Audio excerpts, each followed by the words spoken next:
그러면 우리는 어떻게 하면 좋은 치과를 찾을 수 있는지, 절대 가면 안 되는 치과 5가지의 경우를 말씀드리도록 하겠습니다.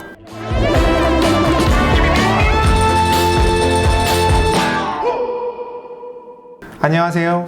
WC과병원 대표원장 하원석입니다. 여러분들은 치과 치료, 특히 임플란트 진료를 받으실 때 어떤 치과를 찾아가시나요?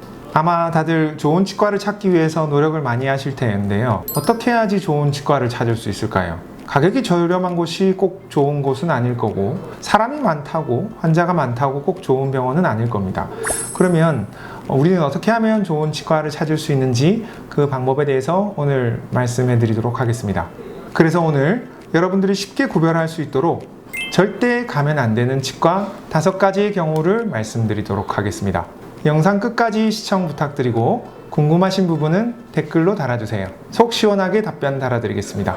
첫째, 의사가 진료 계획을 수립하지 않는 곳입니다. 치과에는 상담실장님이 계십니다. 상담실장님이 보통 진료의 비용을 설명드리고 진료의 진행 과정 속에서 대략적인 내용들을 설명을 하시는 경우들이 종종 있는데요. 그런데 간혹 상담실장님이 직접 진료 계획을 수립하시는 경우가 있습니다. 임플란트는 몇 개를 심고, 또 어디에다 심고, 뼈 이식은 어디에다 할지, 또 뼈 이식을 할지 안 할지, 이런 중요한 내용들을 상담실장님이 진료 계획을 수립하는 경우가 있어요. 근데 사실 이 진료 계획 수립은 치료의 결과를 결정짓게 만드는 아주 중요한 그런 부분이기 때문에 반드시 의료인이 전담해서 진행하도록 되어 있습니다. 둘째, 지나치게 저렴한 가격으로 환자를 유인하는 치과입니다. 일반적으로 진료의 수가는 병원마다 차이가 있을 수 있지만 10%에서 20% 정도의 진료 수가의 차이가 아니라 절반 이상의 금액의 차이로 크게 저렴한 곳이 있습니다.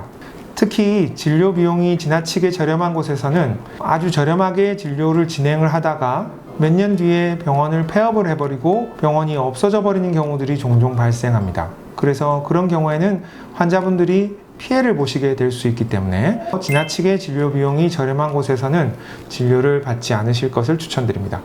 물론 저렴한 병원이라고 해서 다 문제가 있다고 할 수는 없을 겁니다. 그리고 또 환자분들의 입장에서는 같은 진료라면 당연히 저렴하게 진료를 받는 것이 좋을 수밖에 없고요. 하지만 치과 치료 중 임플란트 진료는 지속적인 관리를 요하는 치료입니다. 그래서 사실 진료비 중에 상당 부분은 치료가 종결되고 난 이후에 정기적으로 또 주기적으로 사후 관리를 하는 비용도 일부 포함이 되어 있다고 봐야 할 것이라고 생각합니다. 그래서 적절한 시기에 사후 관리가 되는 것이 임플란트의 관리에 있어서 아주 중요한 부분이라고 할 수 있는데, 그런 적절한 관리가 적절한 시기에 되지 않으면 오랫동안 쓸 수 있는 임플란트를 얼마 쓰지 못하고 빨리 망가지게 하는 그런 원인이 될 수 있습니다. 진료 수가의 할인이 결코 사후 관리 비용의 누락이 될 수는 없다고 생각하고요. 지나치게 진료 비용이 저렴한 곳에서는 진료를 받는 것이 위험하다고 볼 수 있습니다. 셋째, 치료의 필요성을 정확하게 느끼지 못하고 있는데 즉각적으로 당장 치료를 해야 한다고 하는 병원입니다. 치료를 받다 보면 본인의 통증과 관계없이 치료를 진행해야 하는 경우가 생깁니다. 그런 경우에는 의사는 반드시 치료의 필요성에 대해서 합당한 임상적 자료를 토대로 환자가 이해할 수 있게끔 충분히 설명을 해야 합니다.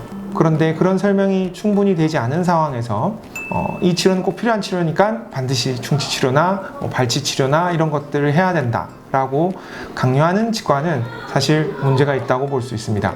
합당한 이유 없이 치료를 즉각적으로 해야 한다고 강하게 권하는 치과에서는 치료를 잠깐 보류하시고 충분하게 생각하는 시간을 가지시는 것을 추천을 드리고요. 또 저는 주변의 다른 병원에서도 필요하시면 충분히 확인을 해보실 것을 권해드리고 있습니다. 여러 치과를 다니시는 게 물론 시간도 들고 그리고 힘든 일이긴 하지만, 그렇지만 내 몸은 분명 소중한 거니까 그런 만큼 확실하게 확인을 해보고 진행을 하시는 게 나쁠 것은 없다고 생각합니다. 너무 급하게 진료를 진행하지는 않으실 것을 추천드립니다. 넷째, 의사가 직접 진료하거나 확인하지 않는 치과입니다. 치과의 진료 영역에는 치위생사가 전담해서 진행할 수 있는 영역들이 있습니다. 그래서 그런 경우에는 치위생사 선생님이 보시고 진료가 이어지는 경우가 있을 수 있는데요. 그렇지만 일반적으로 많은 경우에서 치과 의사가 사이사이에 반드시 확인을 하게 되어 있습니다. 그래서 그러한 확인 절차 없이 치과 진료가 실생사 위주로만 진행이 되는 곳은 분명 위험하다고 볼 수 있죠. 치과 의사의 확인 절차 없이 진료가 진행이 되는 곳에서는 진료를 받지 않으실 것을 추천드립니다.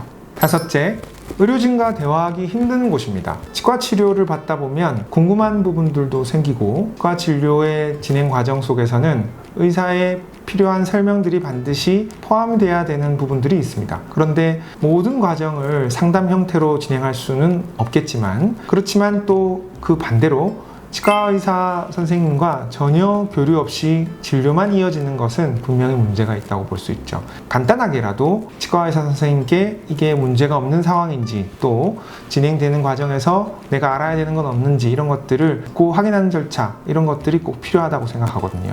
의료진이 진료는 잘하지만, 그렇지만 너무 권위적이거나 또 묻는 질문에 정확하게 답을 잘 해주시지 않거나, 주로 질문에 대한 대답은 상담실장님을 통해서만 들을 수 있는 경우, 그 치과는 좀 바람직하지 않다고 볼 수 있겠죠. 모든 진료의 내용을 상담 형태로 진행하면 좋겠지만 그럴 수는 없겠죠. 그렇지만 또 그 반대로 지나치게 질문이나 또 내가 궁금한 것들을 확인하지 못하는 과정에서 진료가 진행이 되어야 한다면, 그런 병원에서는 가급적이면 임플란트 진료를 받지 않는 것을 추천을 드립니다.